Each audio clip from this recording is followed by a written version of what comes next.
सीता स्वयंवर मैथिली शरण गुप्त।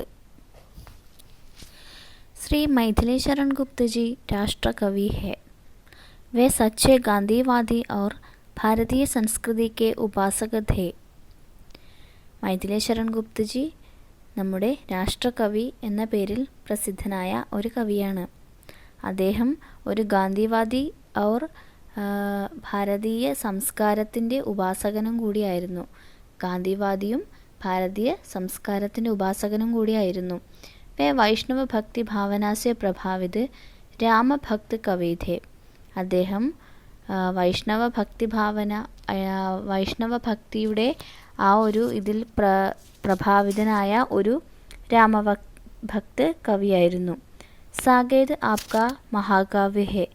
സാകേത് മൈഥിലി ശരൺ ഗുപ്തജിയുടെ ഒരു മഹാകാവ്യമാണ്.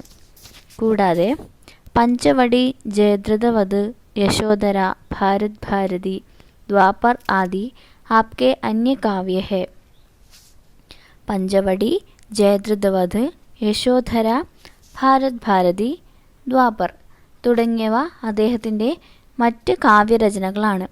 सीता स्वयंवर का प्रसंग आपकी प्रदक्षिण नामक पुस्तक से लिया गया है. इसमें कवि ने सीता स्वयंवर का वर्णन किया है. സീതാ കല്യാണത്തിൻ്റെ ആ ഒരു രംഗം അദ്ദേഹം പ്രദക്ഷിൺ നാമക പുസ്തകസെ, പ്രദക്ഷിൺ എന്ന പേരിലുള്ള പുസ്തകത്തിൽ നിന്നും എടുത്ത ഒരു ഭാഗമാണ് സീതാ സ്വയംവരം. അതിൽ കവി സീതയുടെ സ്വയംവരത്തിൻ്റെ ആ ഒരു വർണ്ണനാണ് ചെയ്തിരിക്കുന്നത്. महाराज जनक ने अपनी पुत्री सीता के स्वयंवर का निमंत्रण विश्वामित्र मुनि के पास भेजा. वे राम लक्ष्मण समेत മിഥില പഹുഞ്ചെ. ജനക മഹാരാജാവ് എന്തു ചെയ്തു? തൻ്റെ മകളായ സീതയുടെ കല്യാണത്തിൻ്റെ ക്ഷണനം വിശ്വാമിത്ര മഹർഷിക്ക് അയച്ചു. അല്ലെങ്കിൽ സീതയുടെ കല്യാണം വിശ്വാമിത്ര മഹർഷിയെ വിളിച്ചു. അദ്ദേഹം എന്ത് ചെയ്തു? വേ രാമലക്ഷ്മൺ സമേത് മിഥില പഹുഞ്ചെ. രാമനെയും ലക്ഷ്മണനെയും കൂടെ കൂട്ടി മിഥിലാപുരിയിൽ എത്തിച്ചേർന്നു. വേ വനവും गांवों और नदियों को पार कर प्रकृति के अनेक सुंदर दृश्यों को देखकर जनकपुरी में पहुंच गए. അവർ വനങ്ങളും ഗ്രാമങ്ങളും നദികളും കടന്ന് പ്രകൃതിയുടെ ധാരാളം സുന്ദരമായ കാഴ്ചകളും കണ്ടുകൊണ്ട് എവിടെ എത്തിച്ചേർന്നു? ജനകപുരിയിൽ എത്തിച്ചേർന്നു. അതായത് മിഥിലാപുരിയിൽ എത്തിച്ചേർന്നു. പ്രഭു രാം पद में गौतम मुनि की पत्नी अहल्या का उद्धार करके संतुष्ट हो गए थे. അതായത് രാമൻ്റെ പാദസ്പർശത്താൽ ഗൗതം മുനിയുടെ പത്നിയായ അഹല്യക്ക് ശാപമോക്ഷം കിട്ടി. അതിനാൽ അവർ സന്തുഷ്ടരായി.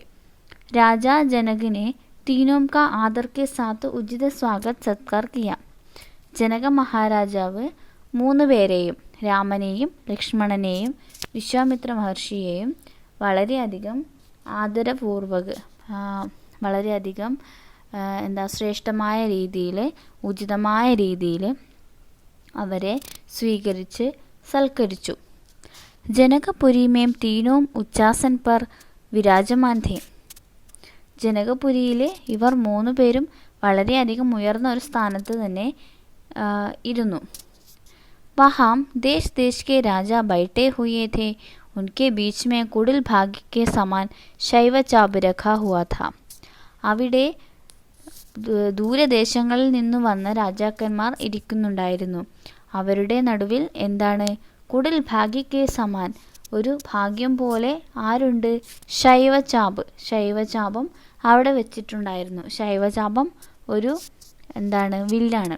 വില്ലിൻ്റെ പേരാണ് ശൈവചാപം. കോയി ബി ഉസെ ഉടാ തക് ന സകാ. ആർക്കും അതിനെ എടുത്ത് ഉയർത്താൻ പോലും കഴിഞ്ഞില്ല. ജനകിനെ കഹാ കി ഇസ് ചാപ് കോ തോടനെ വാലെ കോ ഹി മേം കന്യാ കാ ദാൻ കരൂങ്ക. അവരെന്തിനാണ് അവിടെ എത്തിച്ചേർന്നത്?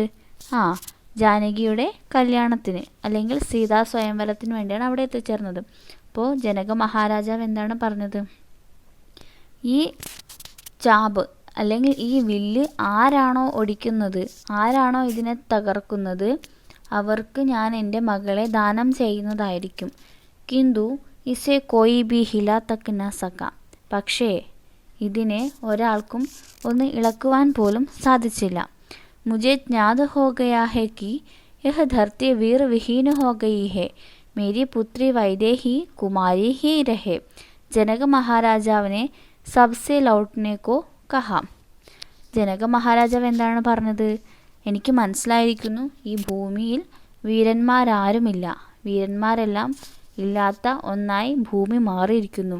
എൻ്റെ മകൾ വൈദേഹി കന്യകയായി തന്നെ തുടരേണ്ടി വരും എന്ന് പറഞ്ഞ് ജനക മഹാരാജാവ് എല്ലാവരോടും തിരിച്ചു പോകാൻ പറഞ്ഞു.